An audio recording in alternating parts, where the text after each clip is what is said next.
faisons face à une agression des pays étrangers, des pays que j'ai décrits comme des pays voyous, parce que les pays civilisés ne se comportent pas de la sorte. Des pays qui utilisent un mouvement terroriste proxy appelé M23 pour déstabiliser et semer la terreur à l'est de la RDC, avec comme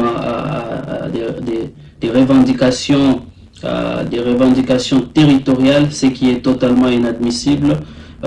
Nous n'allons pas céder. Le Congo est un et indivisible. Nous ne pouvons pas céder à cela parce que c'est notre intégrité territoriale. C'est l'existence de la République qui est menacée par ces groupes terroristes, des groupes terroristes proxy alimentés par le Rwanda et l'Ouganda. Il y a également une crise humanitaire que nous sommes en train de vivre aujourd'hui. Plus de 200 000 déplacés dans les semaines passées dans le Nord Kivu. À Goma, il y a des camps de réfugiés vers Kiwanja. Et c'est catastrophique. La situation est totalement alarmante. Voilà pourquoi j'en appelle à la mobilisation de populations congolaises pour entrer en solidarité avec ces populations victimes, marginalisées, ces populations qui ne connaissent que les affres de la guerre. Nul ne mérite ceci dans notre pays. C'est totalement écœurant et nous devons entrer en solidarité avec eux. Nous devons nous mettre debout avec eux. Nous devons également soutenir les efforts de notre armée pour essayer de repousser l'ennemi, pour essayer de déloger ces ennemis de la République qui ne visent qu'à déstabiliser, qu'à créer la terreur, qu'à tuer, qu'à violer et à déstabiliser les efforts et la République démocratique du Congo, notre pays.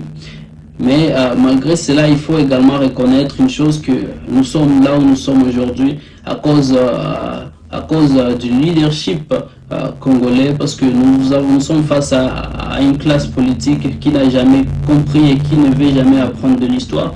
Donc nos dirigeants ne veulent jamais apprendre de l'histoire. L'armée a tant de problèmes aujourd'hui parce que nous n'avons pas préparé l'armée aux enjeux du Congo. L'armée a tant de problèmes aujourd'hui parce qu'on n'a pas massivement investi dans l'armée. Et cela découle de la mauvaise foi des acteurs politiques congolais. Voilà pourquoi il faudrait repenser le leadership congolais. Nous devons comprendre qu'aujourd'hui, nous sommes victimes d'un cercle vicieux de pauvreté. Les mêmes causes produisent les mêmes effets. Et aujourd'hui, si nous avons les M23, c'est à cause du manque de leadership et d'une mauvaise gouvernance en République démocratique du Congo.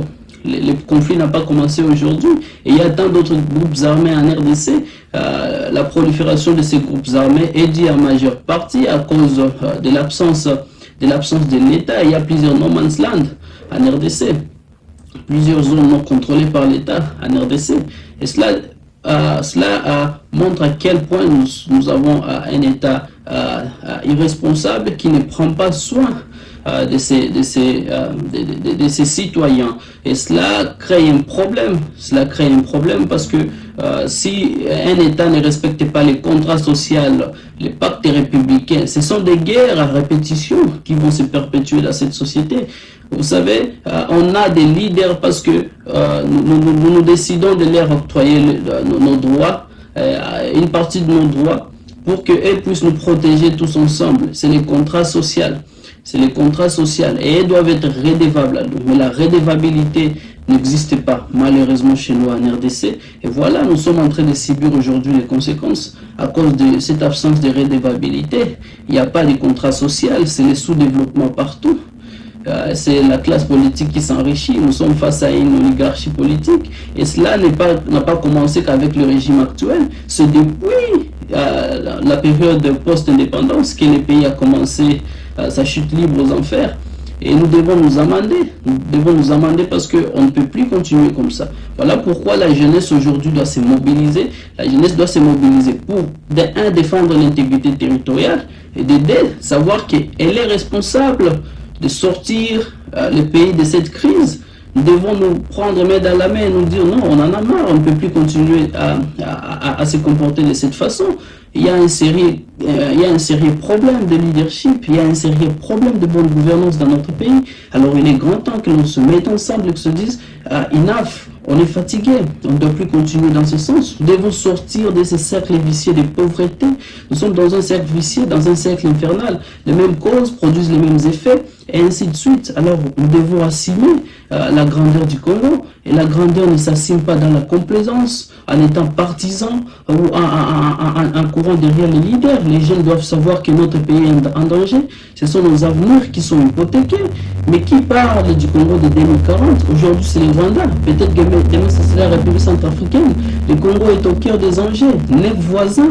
Le Congo doit être une puissance, est destiné à être une puissance. Et les grandes puissances se préparent et ils s'imposent.